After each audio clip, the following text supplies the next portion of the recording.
A very warm welcome to all of you, or a very profound platform that is Law Arts Academy. So, my dear aspirants and students, this is your teacher advocate Samila Ding with our another new video. So, यहाँ पे मैं बिना time को waste किए हुए start कर देते हैं टॉपिक को हम और यहाँ पे आपने थोड़ा सा इस पर कोशिश ये करनी है कि जो मैं कॉजेज़ यहाँ पे करा रहा हूँ, इस कॉजेज़ को बड़े ध्यान से जो है सुनना है। मैं अपनी हर एक वीडियो में यही चीज़ को मेंशन करता हूँ कि मेरे वर्ड्स के ऊपर प्लीज़ प्लीज़ ध्यान दीजिए। जो मैं कहने जा रहा हूँ और जो मैं कहूँगा अभी, उनके ऊपर ध्यान दीजिएगा, ठीक है? बहुत से ज़्यादा मेरे वर्ड्स के ऊपर। तो मैं यहाँ पे कुछ सेकंड का पॉज़ लूँगा, आप ये सारा जो है स्क्रीनशॉट करके या जैसे भी आप सेव करके इसको पॉज़ करके आप लिखना चाहते हैं, आप लिख सकते हैं, कुछ सेकंड का।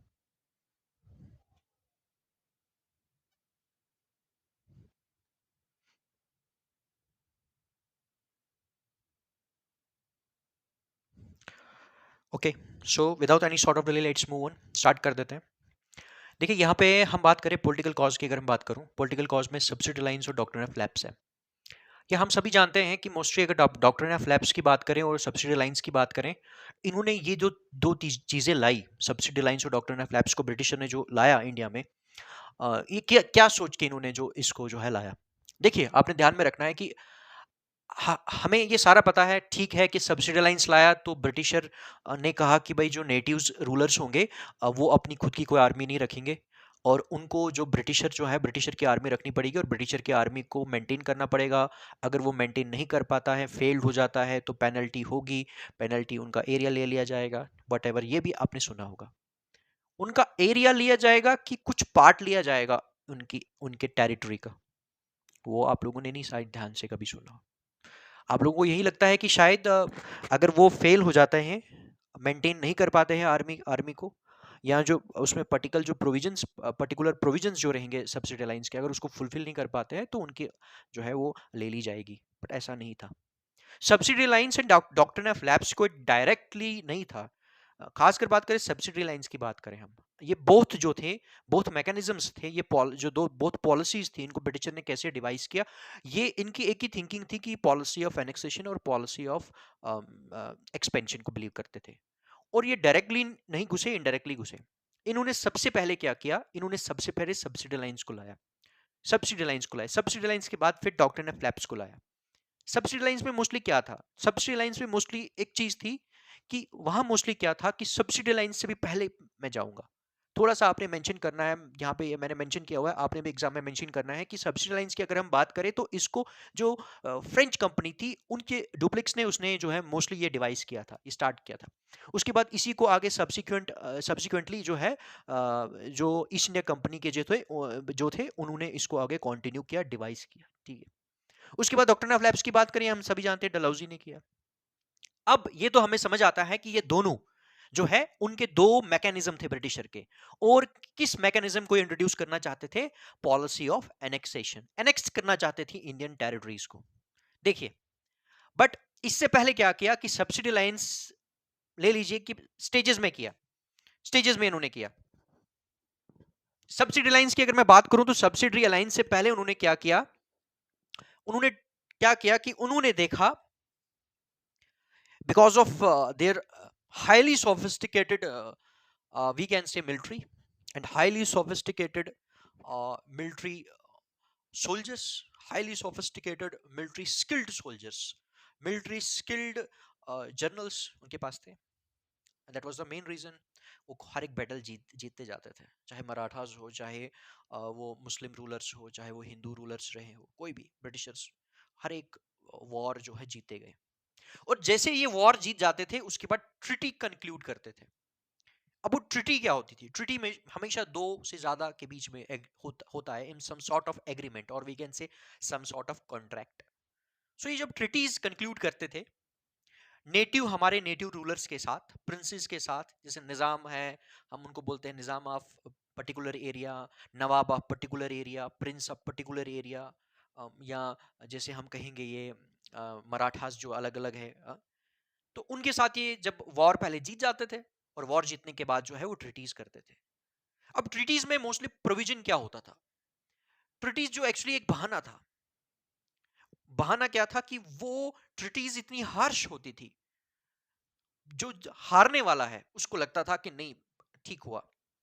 आपने हमेशा एक चीज को देखा होगा, जब भी अगर वर्ल्ड वार फर्स्ट की बात करें हम, तो जब भी वर्ल्ड में कहीं पे भी किसी तरह की बैटल्स हुई है, हिस्ट्री में हुई है या किसी किसी भी टाइम में हुई है, तो वहां पे क्या होता है कि जो जीतने वाला साइड होता है और जीतने वाली पार्टी होती है, वो तो ट्रिटी कंक्लूड करती है पीस वाली, वो तो उसको कहती है कि पीस ट्रिटी करेंगे। बट मोस्टली उस ट्रिटी में प्रोविजंस ज्यादा किसको बेनिफिशियल प्रोवाइड करते हैं, किसको बेनिफिट किसको प्रोवाइड करते हैं, ज्यादा ज्यादा बेनिफिशियल किस वाली पार्टी के लिए होते हैं? ऑब्वियस है जो विक्ट्री वाला साइड रहता है। और ब्रिटिशर इसमें जो है विक्ट्री कर लेते थे, जीत जाते थे वॉर्स को। और जब वॉर्स को जीत जाते थे, बैटल्स को जीत जाते थे, अलग अलग बैटल्स को जीत जाते थे, उसके बाद वो ट्रिटी में ऐसे प्रोविजंस रखते थे, ऐसे क्लॉज रखते थे जो उनके लिए बड़े फेवरेबल रहते थे और दूसरों को मजबूरी में उसको फॉलो करना पड़ता था। इन्होंने क्या किया? इन्होंने स्लोली स्लोली ग्रेजुअली क्या किया, इंडियंस रूलर्स की जो सोवरेनिटी थी, सोवरेनिटी का मतलब हुआ उनकी जो सुप्रीम पावर थी। Please please please my dear aspirants and students, focus upon my words, please ध्यान दीजिए, बड़े गौर से सुनिए। उन्होंने जो इंडियन रूलर्स जो थे, इंडियन रूलर्स की जो सोवरेनिटी थी, सोवरेनिटी जो वो सोवरन थे, जो वो टोटली इंटरनली एक्सटर्नली जो अपने मैटर्स को डिप्लोमेसी के इश्यूज में, डोमेस्टिक इश्यूज में, वो जो थे वो इंडिपेंडेंट थे, सोवरन थे, किसी पे डिपेंड नहीं थे। प्रिविलेजेस जो उनको थे या जो प्रोगेटिव्स वो प्रोसेस कर रहे थे, ब्रिटिशर ने स्लोली स्लोली वो सब अंडरमाइन कर दिए। उनकी अथॉरिटी को क्या कर दिया, उनकी अथॉरिटी को स्लोली स्लोली जो क्या कर दिया, खत्म कर दिया, स्लोली स्लोली, ग्रेजुअली।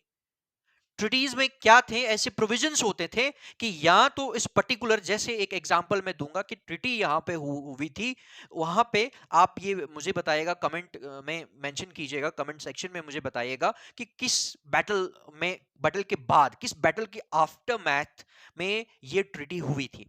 ये ट्रिटी हुई कंपनी के बीच में, मराठास के बीच में, और जो किंगडम ऑफ मैसूर है उसके बीच में हुई थी ट्रिटी।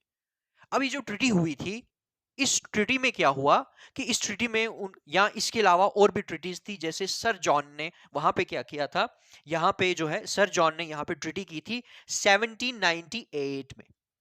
उन्होंने उस ट्रिटी में क्या किया था, उन्होंने उस ट्रिटी में जिस पर्सन के साथ, मैं यहाँ पे क्योंकि ट्रिटीज को डिफाइन नहीं करूंगा, मैं बड़ा लंबा जाएगा, हमारा टॉपिक नहीं है वो, हमारा ये है टॉपिक आपको ये चीज समझाना। क्योंकि आप लोगों को लगता है बस सब्सिडी लाइंस पढ़ दिया, डॉक्टर ऑफ लैब्स पढ़ दिया, हाँ ये होता था, लैब्स कर जाता था, अडॉप्ट नहीं कर सकता बेटा, झांसी की रानी के बारे में, उसके बाद अगर तांति टोपे के बारे में इधर उधर आप लिख देते, आप बोलते बस हो गया जी रिवॉल्ट 57।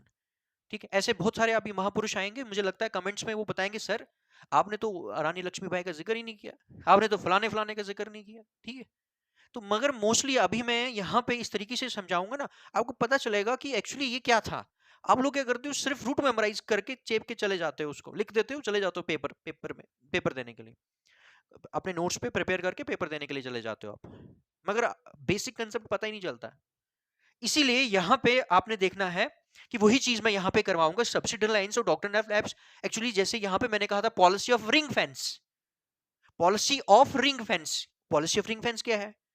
क्योंकि ऐसा तो नहीं कि बस ये दो, इनको लगता है कि बच्चों को मोस्टली लगता है कि ये दो जो है मैकेनिज्म से उन्होंने बस एनेक्स कर दिया, इंडियन स्टेट्स को रूल करते हैं, बट नहीं, बहुत मुश्किल होता है। आप कभी भी हारे हुए को भी आप डायरेक्टली एनेक्स नहीं कर सकते, बड़ा मुश्किल था। यहाँ पे क्या किया कि उन्होंने सारा एक ना बड़ा सिस्टमेटिकली तरीके से चले ट्रिटीज की उन्होंने, और ट्रिटीज जो थी अंडरमाइन करने के लिए की थी उन्होंने ट्रिटीज। और जब ये ट्रिटीज की ना, तो ट्रिटीज से क्या हुआ कि 50% जो है इंडियन, नेटिव इंडियन रूलर्स की पावर क्या होगी, खत्म होने लगी, ब्रिटिशर्स का इंटरफेयर होने लगा। यहां पे इन्होंने क्या किया, हाँ जैसे मैं सर जॉन वाले की बात कर रहा था, अब ऐसी जैसी बहुत सारी ट्रीटीज हैं जहां पे जो हारे हुए रूलर्स होते थे, इंडियन रूलर्स होते थे, वो क्या उनको जो है पे करना पड़ता था, जो है सालाना, ईयरली, किसको, ब्रिटिशर को, और बड़ा ह्यूज अमाउंट होता था।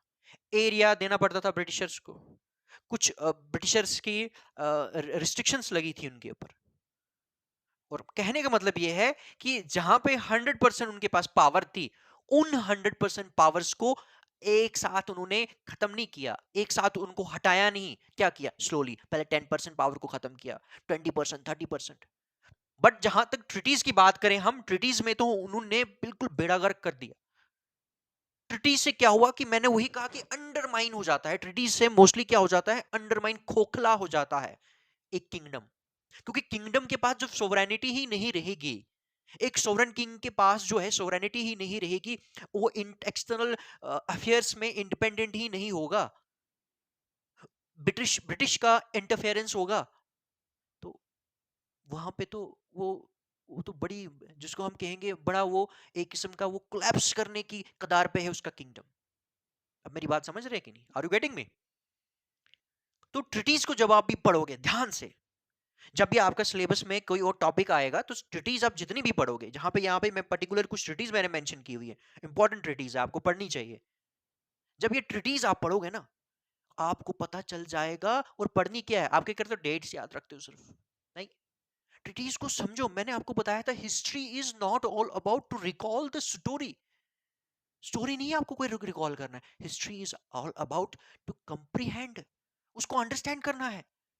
हिस्ट्री को इतना वो आसान मत उसको समझिए, ये भी बड़ा, ये एक हिडन मीनिंग है इसका, क्योंकि जो हमारा पास्ट चला गया होता ना, वो हिडन मीनिंग देता है हमें हमारे फ्यूचर के लिए। हमें लगता है बस वो आए रूल करके चले गए, आपको क्या लगता है इतने टाइम तक उन्होंने यहाँ रूल किया, और इतने टाइम तक इन्होंने रूल किया, तो इसका मतलब है क्या ये सारा प्री प्लान नहीं था? It was totally pre plan, totally pre plan. आप यहाँ पे चार्टर 18 शायद, if I am not wrong, 1833 शायद, मुझे शायद अगर गलती भी होगी होगी प्लीज मुझे करेक्शन कर दीजिएगा। चार्टर 1833 था शायद वो। उसके अकॉर्डिंग क्या हुआ कि पहले ईस्ट इंडिया कंपनी को सिर्फ कमर्शियल जो था, कमर्शियल मोनोपोली था, सिर्फ ट्रेड कर सकता था। मगर उस चार्टर के थ्रू, उन एक प्रोविजन उस चार्टर में था कि उसके थ्रू उनको पूरा राइट मिल गया कि वो एडमिनिस्ट्रेटिव रूल भी कर सकते हैं, एडमिनिस्ट्रेटिव पावर्स दे देगी इनको। तो क्या ये ऐसे ही हो गया, एक दिन में हो गया? नहीं, it was totally pre plan. तो ट्रिटी से क्या हुआ, लोकल रूलर्स की पावर को, मतलब उनके हाथ, दोनों हाथ नहीं, हाथ, एक हाथ, राइट लेफ्ट वाला राइट वाला काट दिया उन्होंने, पावर्स कम कर दी, और बर्डन इतना ज्यादा बढ़ा दिया, इतना बढ़ा दिया कि उनके लिए बहुत मुश्किल होता था, हर साल पे नहीं कर पाते थे वो, हर साल पे नहीं कर पाते थे, रोक लग गई एरिया। अगर अगर ट्रीटी की ब्रीच होती थी, उसकी वायलेशन होती थी, तो पेनल्टी भी स्लोली स्लोली फिर वॉर होती थी। तो सिर्फ ये कोशिश क्या थी कि उसको डेस्परेट करना, नेटिव रूलर को। और बाद में एक ऑप्शन रख दिया कि ओके, आप अगर अनेबल हो जाते हैं, आप ये चीजें नहीं कर पाते हैं, आप अगर अनेबल हो रहे हैं, किस चीज के लिए अनेबल हो रहे हैं? पेमेंट देने के लिए, जो सालाना फिक्स होती थी ट्रिटीज में, मोस्टली मैक्सिमम ट्रिटीज में यही होता था। तो उन्होंने एक ऑप्शन भी रखा था। ऑप्शन क्या रखा था कि अगर आपको लगता है ये ट्रिटीज हुई है, और आप हमने आपकी पावर्स को कम कर दिया, आपके लिए बड़ा मुश्किल हो रहा है इन प्रोविजंस को फॉलो करना, आपके लिए बड़ा मुश्किल हो रहा है पे करना, तो आप क्या कीजिए, आप जो है यहां पे नेगोशिएट फॉर सरेंडर, आप हमारे साथ नेगोशिएट कीजिए, सरेंडर कर दीजिए। सरेंडर किसके लिए था? ये नेटिव रूलर्स के लिए। De facto sovereign and maintenance of army. De facto sovereign, de facto sovereign का मतलब यहां पे आ गया, डी फैक्टो का मतलब यहां पे क्या होता है? डी फैक्टो का मतलब यहां पे होता है जिसके पास एक्चुअल पावर होता है बाय फोर्स। एक होता है डी फैक्टो, दूसरा होता है डी ज्योर। डी फैक्टो कौन सा आ गया? डी फैक्टो हो गया जिसके पास एक्चुअल पावर होती है। आप लोगों ने पढ़ा होगा या सुना भी होगा, किसी टाइम में एक इंसिडेंट हुआ था, तख्ता पलट हुआ था पाकिस्तान में, परवेज परवेज मुशर्रफ के थ्रू नवाज शरीफ को रिप्लेस किया था। Nawaz Sharif was a representative of of the people of Pakistan, और नवाज शरीफ को हटाया किसने? परवेज मुशर्रफ ने। जो परवेज मुशर्रफ क्या था, परवेज मुशर्रफ जो था वो आर्मी का हेड था, और जब वो उसको हटाया और उसकी जगह बैठा, और with the passage of time उसने इलेक्शंस भी करवाए, और डिसीजंस उसके फेवर में होते थे। तो परवेज मुशर्रफ जो था, उसको उस टाइम पे हम कह सकते हैं de facto sovereign, by force आके बैठा, एक्चुअल जिसके पास पावर है। डी जोर जो था, नवाज शरीफ था, जो लोगों की चॉइस थी। मगर होता क्या है कि फिर slowly slowly with the passage of time gradually वो डी फैक्टो डी जोर बन जाता है। आई होप कि आपको ये समझ आ गया थोड़ा थोड़ा। तो यहाँ पे इन्होंने कहा कि डी फैक्टो सोवरेन कौन था यहाँ पे, ईस्ट इंडिया कंपनी, कि आप क्या कीजिए कि क्योंकि ट्रिटीज उनके लिए बड़ी हार्श थी, ट्रिटीज का मकसद कुछ और था। ट्रिटीज कराना, पहले वॉर के लिए उनको उकसाया, कंडीशंस क्रिएट की, मजबूर हो गए वो, लास्ट रिजॉर्ट रहा वॉर। और वॉर जब हो गया फिर इनको पता था अब ट्रिटीज कंक्लूड करनी पड़ेगी, ट्रिटीज की प्रोविजंस ऐसे रखे कि इनको ड्रेन कर दिया, टोटली ड्रेन कर दी उनकी इकोनॉमी, उनके एरियाज, उनकी, मैंने कहा उनके प्रिविलेजेस, उनकी पावर्स, सारी की सारी उन्होंने क्या कर दी, वो ड्रेन कर दी, खाली कर दी उन्होंने। यहाँ पे थोड़ा सा ये शायद मिट गया। सो उसके बाद इनको पता था ईस्ट इंडिया कंपनी को कि जो इनकी पॉलिसीज, सॉरी ये जो ट्रिटीज हैं ये जो है ये बड़ी हार्श है, तो उन्होंने प्रोविजन भी रखा कि आप नेगोशिएट कर सकते हैं सरेंडर करने के लिए, और डी फैक्टो जो है सोवरेन है उसको करना है, मींस ईस्ट इंडिया कंपनी को करना है, और आपने आर्मी हमसे लेनी है, अपनी आर्मी नहीं रखिए, आप आर्मी को मेंटेन कीजिए। यहां पे भी ये कह रहे हैं कि अभी भी घुस नहीं रहे पूरी तरह से। देखिए अब यहाँ पे समझने वाली बात है, आपको बड़ा ध्यान से रखना, देखिए किस तरीके से ये चले हैं। ट्रीटीज करवाई, ट्रीटीज ने बिल्कुल बुरी हालत कर दी नेटिव रूलर्स की, उनकी पावर्स जो थी, ट्रेडिशनली पावर्स, वो खत्म होने लगी स्लोली स्लोली। उसके बाद इन्होंने कहा ठीक है कोई बात नहीं, आप ना जो अपना होमेज है या जो भी है, आपने जो है हमें पे करना है, ठीक है, अपना जो भी आपका एलिजेंस रहेगा हमारे टुवर्ड्स रहेगा, और आप एक ही जो है ईस्ट इंडिया कंपनी की सोवरेनिटी को मानेंगे, और दूसरा आर्मी अपनी नहीं रखेंगे, हमारी रखेंगे। अब सारी कहानी किसकी थी, सारी कहानी इसकी थी। अब मेरी बात समझ रहे हैं कि नहीं, आर यू गेटिंग मी, कि सुपीरियर जो है वो कंपनी रहेगी। तो जब कंपनी रहेगी it means all the privileges, all the rights, all the powers, all the authorities the native rulers of India actually possessed, वो क्या हो गए, उनको सरेंडर करना पड़ा, वो सबॉर्डिनेट हो गए ईस्ट इंडिया कंपनी के लिए, ईस्ट इंडिया कंपनी के सामने। ठीक है, क्या आपको समझ आ गया? अब देखिए पॉलिसी ऑफ, यहां पे तो ठीक है, यहां तक इन्होंने स्लोली स्लोली उनको एक किस्म का क्या कर दिया, हैंडीकैप कर दिया। Policy of ring fence, ring fence में उन्होंने क्या किया, मोस्टली वान हस्टिंग ने ये लाया था, उसने कंसेप्ट ऑफ बफर स्टेट का कंसेप्ट किया, बफर जोन जिसको कहते हैं। बफर स्टेट का मतलब ये है कि सबसे पहले मैं आपको एक चीज बताता हूं कि यहां पे आपने एक चीज को ध्यान में रखना है, प्रिंसली स्टेट के बारे में आपने देखना है कि प्रिंसली स्टेट्स होती क्या है। प्रिंसली स्टेट मोस्टली क्या थी, कि प्रिंसली स्टेट जो थी वसाल थी। वसाल का मतलब ये होता है जो एक्चुअली पूरी तरह से इंडिपेंडेंट नहीं होता है। आपने पढ़ा होगा feudal system in Europe, feudalism, sorry feudalism in Europe. तो फ्यूडलिज्म में मोस्टली क्या होता था, बैरन्स होते थे, लॉर्ड्स होते थे, वसाल्स होते थे, सर्फ होते थे, पीजेंट्स होते थे, एक हिरार्की उसका था बना हुआ था। सो वसाल जो था वो सुपीरियर नहीं था, वो इंफीरियर था, उसके ऊपर एक लॉर्ड होता था, डायरेक्ट किंग को टैक्स नहीं जाता था, ऐसे ही जाता था स्टेप बाय स्टेप। सो यहां पे इसका मतलब है ये जो प्रिंसली स्टेट का मीनिंग जो आ गया वो ये था कि एक्चुअली यहां पे इन्होंने ये जब सारी चीजें की, यहां पे इन्होंने ये चीज बताई, इसका मतलब है ये जो है ये चीज किसको डिनोट करती है, ये किसको डिनोट करती है, ये डिनोट करती है सब्सिडी लाइंस करना है तुमने हमारे साथ। अब मेरी बात समझ रहे कि नहीं? पहले खोखला कर दिया, खोखले के बाद इनको ऑप्शन रखा, ऑप्शन रखने के बाद इनकी पावर्स को जब अंडरमाइन किया, ऑप्शन रखा, ऑप्शन के बाद कहा ठीक है चलो आप ना अलायंस कर लेते हैं, और अलायंस के प्रोविजंस ये आ गए, अभी हम पढ़ेंगे। और जब ये अलायंस के ये प्रोविजंस आ गए, फिर आप देखिए एक्चुअली जो पॉलिसी ऑफ रिंग फेंस था वो कुछ नहीं था, वो आप कह सकते हो कि जो डॉक्ट्रिन ऑफ लैप्स था ना, डॉक्ट्रिन ऑफ लैप्स का ही एक्सटेंशन था। ठीक है, इन्होंने कंसेप्ट लाया था बफर स्टेट का। बफर स्टेट का मतलब यहां पे ये आ गया कि भाई सपोज कीजिए अगर ये दोनों आपस में लड़ रहे हैं, मराठास और मैसूर लड़ रहे हैं, कंपनी को तो नुकसान है ना, एरिया एनेक्स हो जाएगा। कंपनी क्या करता है, अपने इंटरेस्ट को बचाने के लिए, अपने एरियाज को बचाने के लिए, कंपनी इसमें as a buffer zone, as a buffer state का काम करता है। अब मेरी बात समझ रहे कि नहीं? और इससे क्या होगा कि जब ये जो है इनके बीच में जो है एग्रीमेंट होगा, ट्रीटी होगा, उससे ये होगा कि वो क्या बचाएगा, वो इनको कॉन्फेडरेशन ना हो। कहने का मतलब है कि बोलोगे सर कैसे, देखिए, अगर सपोज कीजिए कंपनी यहाँ पे नहीं है, सिर्फ मराठा और मैसूर आपस में जो किंगडम है इनका, वो लड़ रहे हैं, और जब ये किंगडम ऑफ मैसूर और मराठा के बीच में सपोज कीजिए फॉर इंस्टेंट वॉर हो रहा है, इनके बीच में अगर वॉर हो रहा है, और यहाँ पे हमें लगता है कि वॉर का कंक्लूजन क्या रहेगा, वॉर के कॉन्सिक्वेंसेज क्या रहेंगे, वो ये रहेंगे मे बी इनके बीच में एक ट्रीटी हो और लास्ट में जाके इनके बीच में कॉन्फेडरेशन हो। कॉन्फेडरेशन का मतलब आप लोगों को शायद पता होगा, बहुत सारे महापुरुषों को लगता है कि फेडरेशन कॉन्फेडरेशन एक है, but there is a huge difference between these two term. Federation is totally somewhat different that, and the confederation is totally somewhat different. एक छोटा सा एग्जांपल दे दूंगा मैं कॉन्फेडरेशन का। आपने देखा होगा कि अगर हम अमेरिकन वॉर ऑफ इंडिपेंडेंस की बात करें, अमेरिका जो आज जो है हमारे पास मतलब जो दुनिया में आज अमेरिका एग्जिस्ट करता है, अमेरिका पहले क्या था, 13 कॉलोनीज जो थी नॉर्थ अमेरिका में एग्जिस्ट, आज भी करती है, तभी करती थी पहले, जो है एरियाज की बात करूँ मैं अगर, सो वो इकट्ठा हुए to unite all the United States of America. का मतलब यही होगा to unite all the 13 colonies of North America.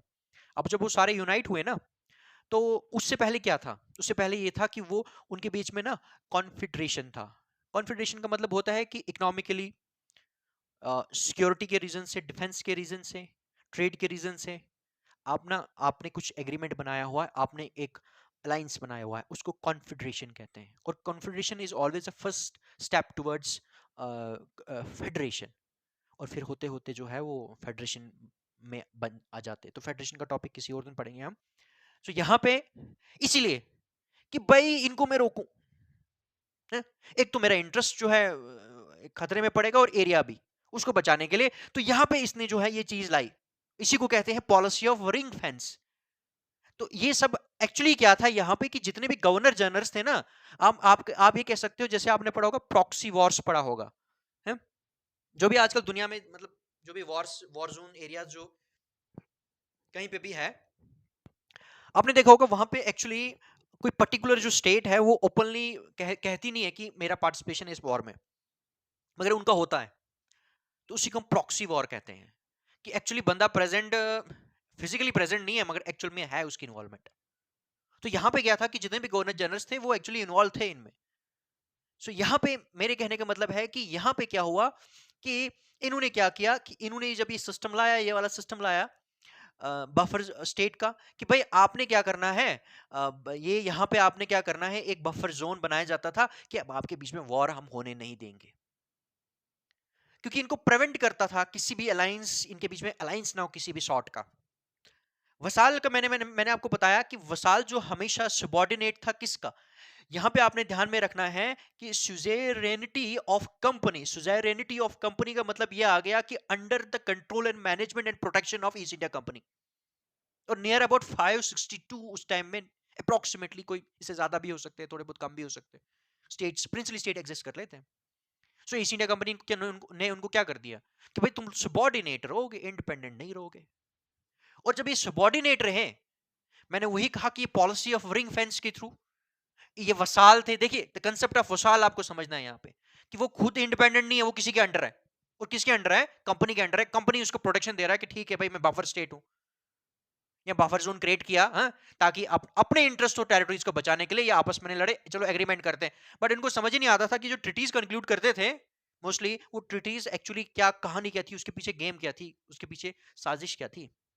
जब ये सारी चीजें हो गई, यहाँ पे क्या होता कि मैंने आपको यही बताया कि उसके बाद जब ये सब्सिडी लाइन्स इन्होंने स्टार्ट किया, अब देखिए यहाँ पे कि सब्सिडी लाइन्स हमें पता है कि थोड़ा बहुत इसका हम पढ़ लेंगे। उन्होंने सबसे पहले बोला कि भाई आपने अपनी आर्मी नहीं रखनी है, आर्मी हम आपको देंगे, और आर्मी को आपने क्या करना, मेंटेन करना है।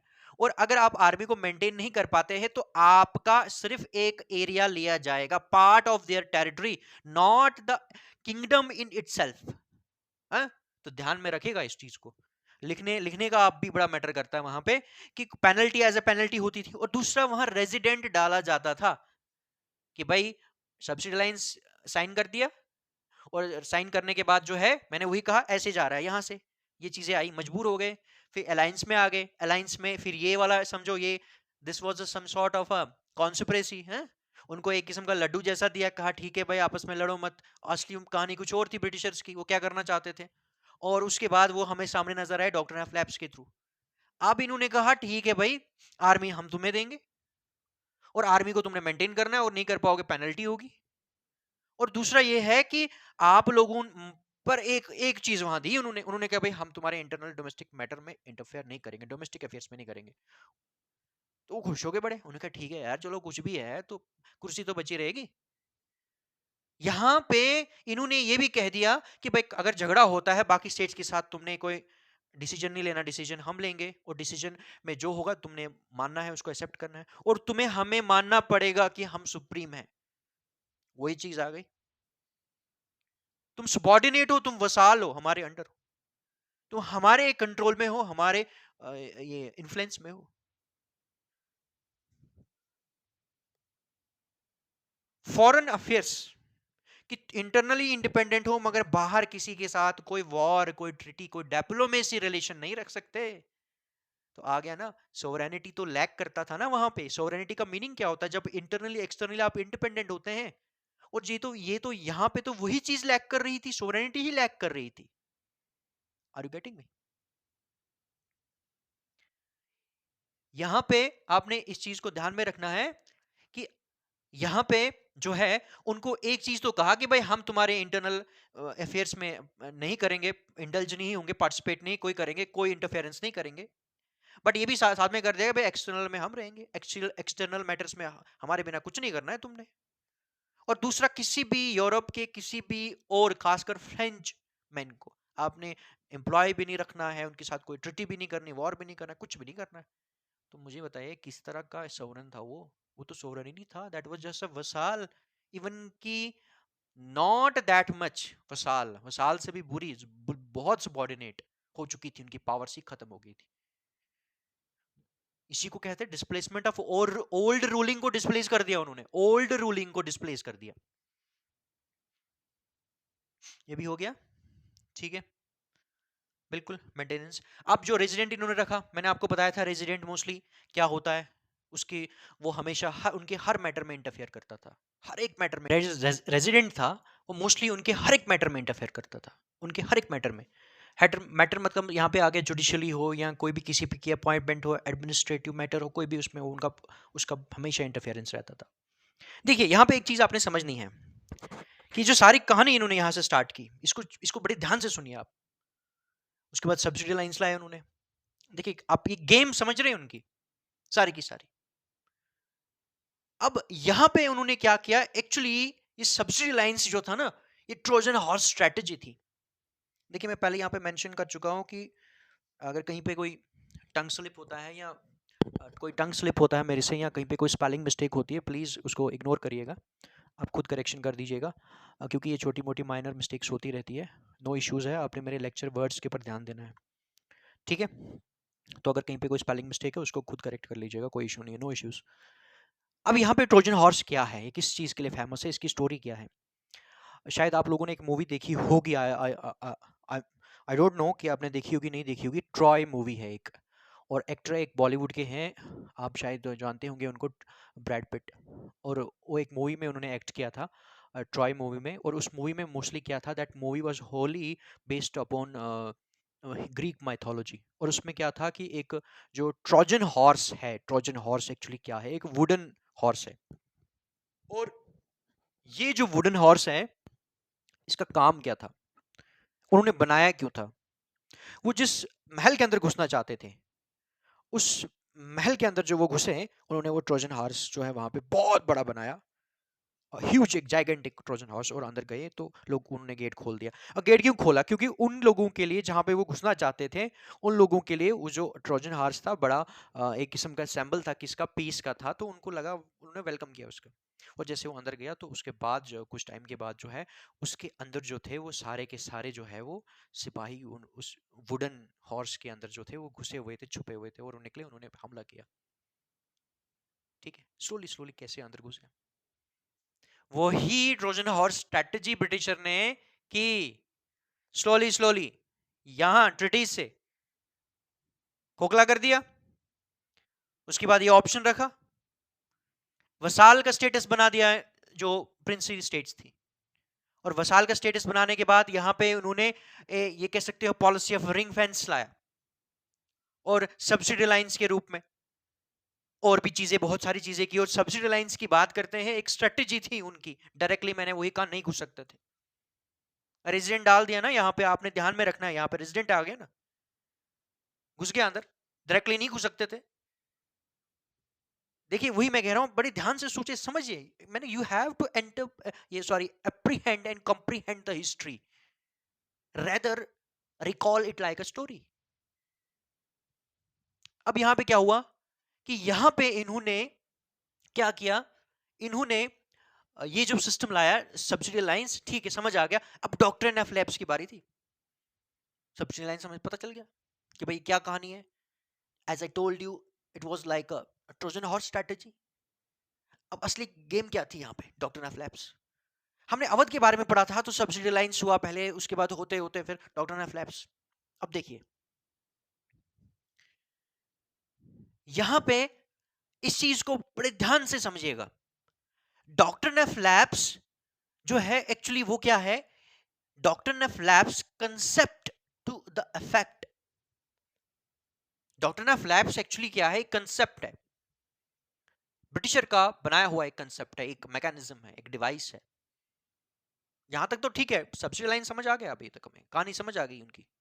अब ये करना क्या चाहते थे, टू द इफेक्ट। इफेक्ट क्या है भाई, क्या इफेक्ट है, डॉक्टर ऑफ लैब्स जो है ये कह रहा है कंसेप्ट है टू द इफेक्ट, किसके लिए, इफेक्ट क्या होगा। देखिए आप सुनिए अच्छी तरह, we are Indian states lapsed, बिल्कुल इसमें प्रोविजन था, लैप्स, क्या लैप्स। देखिए अपने लक्ष्मीबाई के बारे में सुना होगा, ठीक है, उनके ऊपर भी थोड़ा मेंशन करेंगे आने वाले टाइम में। मैंने कहा हर एक लीडर्स के ऊपर मेंशन करेंगे, उनका रोल में भी आपको एग्जाम में आ सकता है, थोड़ा बहुत शॉर्टली पूछ सकते हैं किसी पर्टिकुलर। मुझे जहाँ तक लगता है अब एग्जाम का लेवल कुछ और जा चुका है, तो मे बी रिवॉल्ट 1857 के बारे में कहेंगे, बट आपको ये कहेंगे कि भाई आप पर्टिकुलर जो है उसका लीडर को मेंशन कीजिए आप। देखिए यहाँ पे एक चीज को आपने ध्यान में रखना है, वो चीज क्या है, वो चीज ये है कि मे बी वो आपको कहेंगे कि लीडर को मेंशन कीजिए, लीडर को मेंशन करने के बाद रिवॉल्ट के बारे में थोड़ा बताइए, तो वो भी हम पढ़ेंगे, वीडियोस मैं डालूंगा। मैंने वही कहा, बार बार कह रहा हूँ, थोड़ा सा आप ना थोड़ा सब्र रखिए, थोड़ा सोबरिटी थोड़ा शो करना है आपने। तो स्लोली स्लोली अच्छा कंटेंट मैं आप लोगों को दूंगा, एक ही टॉपिक में मैं नहीं करवा सकता। मुझे चाहे एक वीडियो एक फैक्टर के ऊपर एक कॉज के ऊपर लग जाए मैं बनाऊंगा, क्योंकि एक बार बार मैं कंटेंट नहीं बनाऊंगा, एक ही बार बनाऊंगा। फिर आप पे डिपेंड करता है आप उसको डिटेल में पढ़े या शॉर्ट पढ़े। अब यहाँ पे क्या है कि जैसे रानी जो है लक्ष्मीबाई, उनके जो हस्बैंड थे, उनकी पहली वाली बीवी की कोई औलाद नहीं थी। अगर हम एडॉप्शन की बात करें, इंडिया इंडिया के लॉ के अकॉर्डिंग, अगर किसी का कोई मेल लीगल एयर नहीं होता था, मेल लीगल एयर का मतलब मोस्टली यहां पे आ गया कि वारिस, किसी किंग का कोई बेटा नहीं है, वो अडॉप्ट कर लेता था, और अडॉप्ट करने के बाद वो ऑटोमेटिकली सारी की सारी जो पावर्स है और सारी की सारी जो जो प्रिविलेजेस है वो उसको ट्रांसफर हो जाती थी, जो अडॉप्टेड सन होता था, और उसके बाद वो कंटिन्यू करता था, उस किंगडम को चलाता था, वारिस बन जाता था। ब्रिटिशर ने कहा नहीं, ये अब नहीं होगा, अगर वारिस नहीं है तो आप जो है, आप जो है लैप्स कर जाओगे। क्या लैप्स कर जाओगे, देखिए ध्यान से सुनिएगा, ये तो समझ आ गया ना आपको कि एडॉप्शन वहां पे नहीं रखा उन्होंने, और अगर किसी का बेटा ही नहीं है या अडॉप्ट नहीं करने दिया और बेटा नहीं है, one and the same thing, ठीक है, लैप्स तब भी करेगा दोनों सूरतों में। Lapse to the paramount power that is British. देखिए ध्यान से सुनिएगा मेरी बात, ये जो डॉक्टर ऑफ लैब्स है ना, हमें लगता है बस डलहौजी का नाम ले लिया, डॉक्टर ऑफ लैब्स खत्म हो गया, टॉपिक ही खत्म हो गया। डॉक्टर ऑफ लैब्स मैंने वही कहा कि एक इफेक्ट था,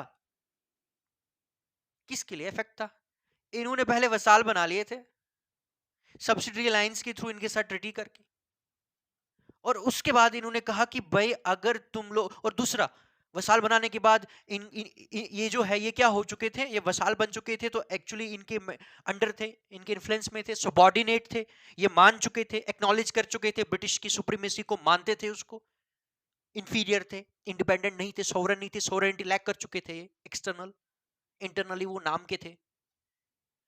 तो इसका मतलब है कि जो पैरामाउंट पावर है ब्रिटिश है, ईस्ट इंडिया कंपनी ब्रिटिश है, आप क्या करेंगे फिर कि पहले एलिजिबिलिटी ये थी कि ठीक है वसाल बने रहे हो, पावर्स मतलब एक किस्म की कठपुतली पपेट बन चुके हो और बने अभी वसाल बने हुए हो, और वसाल भी लैप्स कब कर जाओगे? अगर डॉक्ट्रिन ऑफ लैप्स की जो है प्रोविजन में आप फेल हो जाते हो तो वसाल भी आप नहीं रहोगे। अब मेरी आर यू गेटिंग मी?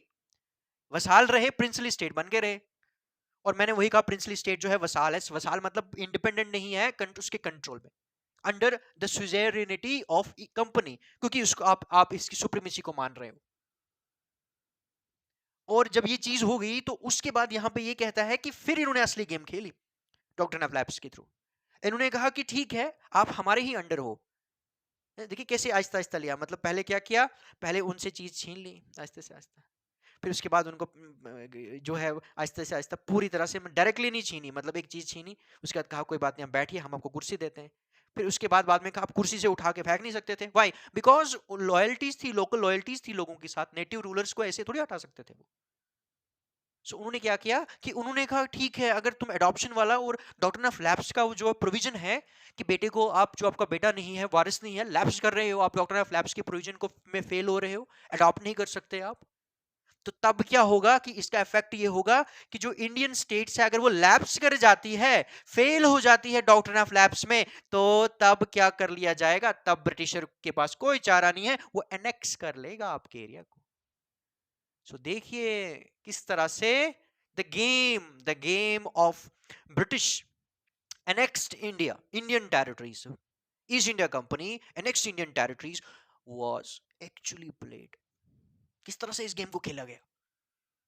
सो इसलिए मैंने कहा कि आप लोग क्या करते हो, बस आप लोग कहते हैं डॉक्टर ऑफ लैब्स है, डलहौजी का नाम ले लिया, सब्सिडी लाइंस है, इसका इसका नाम ले लिया, तो बस हो गया जी, कहानी रिवॉल्ट 57 कंप्लीट हो गया। इस चीज पे ध्यान दीजिए, इसको समझिए। फिर मैं रिपीट करता हूँ कि ये तो हमने पढ़ लिया, ठीक है ये था। अब वो उनके अंडर थे, प्रिंसली स्टेट्स वसाल थे, उनके सुबॉर्डिनेट थे, ब्रिटिश को मानते थे, फॉलो करते थे इन द सेंस कि उनको उन एलिजेंस ब्रिटिशर के टुवर्ड था। अपनी पावर्स कुछ हद तक लॉस कर चुके थे, बट उनको लगा चलो कुर्सी तो मिल रही है हमें, कोई इशू नहीं है। मगर ब्रिटिशर की कुछ कहानी और थी, वो उनको डायरेक्टली नहीं हटा सकते थे, उन्होंने स्लोली स्लोली हटाया। डॉक्टर ऑफ लैब्स लाया, डॉक्टर ऑफ लैब्स में कहा कि किसी का कोई बेटा अगर होगा, किसी रूलर का कोई बेटा अगर है तो ठीक है, मगर अगर बेटा नहीं है, लीगल मेल एयर नहीं है, तो डॉक्ट्रिन ऑफ लैप्स की प्रोविजन को आप फेल कर देते हो। जैसे यहां पे पेनल्टी पड़ती थी इनको, थोड़ा थोड़ा एरिया एनेक्स कर लिया जाता था। और वैसे ही कहा इन्होंने कि अगर आप नहीं, आपका जो बेटा नहीं है अडॉप्ट नहीं कर सकते, और बेटा नहीं है तब भी आप फेल हो रहे हो डॉक्ट्रिन ऑफ लैप्स के पॉलिसी में, तो इससे मतलब है फिर आप जो है पैरामाउंट पावर जो है उसके वसाल नहीं रहते हो। इसका मतलब है पहले कुर्सी पे बैठे हुए थे, मगर ब्रिटिशर के अंडर थे, सुबॉर्डिनेट थे, वसाल बने हुए थे। तो डॉक्ट्रिन ऑफ लैप्स लाया गया कि फिर वसाल भी नहीं रह पाए वो। उन ब्रिटिशर ने लगा दिया कि भाई अब डॉक्ट्रिन ऑफ लैप्स को आप उसके प्रोविजन को आप फुलफिल नहीं कर रहे, फेल्ड हो रहे हो उसमें, इसका मतलब आप इन एलिजिबल हो गए। किसके लिए? Being a vassal, being a princely state. तो अब क्या करेगी ब्रिटिश? बोलेगी भाई अब क्या, अब तो आप फेल हो गए यार, अब फेल हो गए तो फिर क्या होता है, जब फेल हो गए तो सीधा एनेक्स। ठीक है, सो ये होता है। देखिए इस तरह से हिस्ट्री पढ़ाई जाती है और समझाई जाती है, रूट मेमोराइज नहीं करना है आपको। आपको मैंने वही कहा, बार बार रिपीट कर रहा हूँ, you have to comprehend the history rather rote memorise, rather recall it like a story. So बाकी जो है टॉपिक्स को हम देखिए, इसमें एक और चीज़ जैसे ये है प्रेवेंट, बिल्कुल उस टाइम में अगर हम बात करें कुछ हद तक वो फ्रांस, अ, अ, जो नेपोलियनिक वॉर्स चल रही थी, पैसा भी लग रहा था। अब जितना ज़्यादा बड़ा किंगडम होता था उतनी बड़ी आर्मी चाहिए होती थी। If you talk about subsidy lines, तो आर्मी भी ज़्यादा चाहिए होती है, आर्मी ज़्यादा चाहिए होती थी तो उसको मेंटेन करने के लिए फिर रेवेन्यू भी ज़्यादा लगता था, तो वो कहाँ जाता था? ब्रिटिशर को। तो ये क्या करते थे, यहाँ से पैसा वहाँ पे वॉर्स में लगाते थे, एक्सपेंस जो भी लगता था। और फ्रांस के इन्फ्लुएंस से बचने के लिए भी इन्होंने जो है हर जगह, मैंने वही कहा, ट्रोजन हॉर्स अंदर अंदर आहिस्ता आहिस्ता आहिस्ता घुसाए, आज तो फिर पूरा एनेक्स कर लिया। ठीक है, सो यहाँ पे हम इसको फिनिश करते हैं। प्लीज़ देखिए, टीचर का मैं बार-बार कह रहा हूँ कि टीचर का जो ऑब्जेक्टिव रहता है और जो पर्पस मोस्टली रहता है कि आपको थोड़ा गाइड करना। पढ़ना आप लोगों ने मोस्टली खुद है। आपने जो है तैयार जो है खुद को करना है। टीचर नहीं करेगा। स्पून फीडिंग पे प्लीज़ आप लोग मत रहिए। अब बहुत सारे बच्चे ऐसे होते बोलते सर ये पर्टिकुलर टॉपिक आपने तो इसमें लाया ही नहीं।